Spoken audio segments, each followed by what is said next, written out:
আসসালামু আলাইকুম প্রিয় দর্শক, আলহামদুলিল্লাহ আমরা এই টাঙ্গিটা নিতে হচ্ছে যে কালোঘাট ফেরিঘাট এই মসজিদে ওজোখানার টাঙ্গিটা নাকি ভেঙে গিয়েছে। মেবি 3 দিন হয়ে বলছিল, কিন্তু ব্যস্ততার কারণে দিতে পারি নাই। তা আলহামদুলিল্লাহ আমাদের এই টাঙ্গিটার জন্য 4,100 টাকা এগুলো দিতে হচ্ছে। মেবি আপনারা গতকাল অবগত আছেন, ভিডিওর মধ্যে এই 20,000 টাকা এক স্যারের আমরা পেয়েছিলাম, ওনাকে বুঝিয়ে দিয়েছি। উনি আমাদের খুশিয়ে এই টাঙ্গির জন্য 2,000 টাকা দিয়েছে।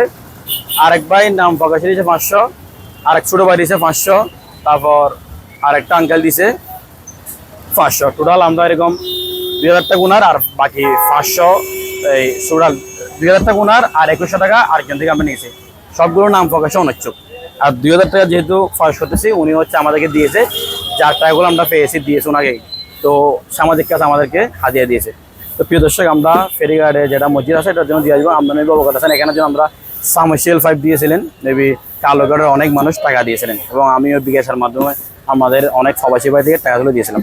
তো আমরা এটা হচ্ছে এখন ফেরিঘাট কালোঘাট, যেটা উপদেষ্টা একটা মসজিদ আছে ইবাদতখানা, যেটা হচ্ছে 5 ওয়াক্ত নামাজ এখানে হয় শুধু জুমা ছাড়া। ধন্যবাদ সবাইকে, আল্লাহ হাফেজ।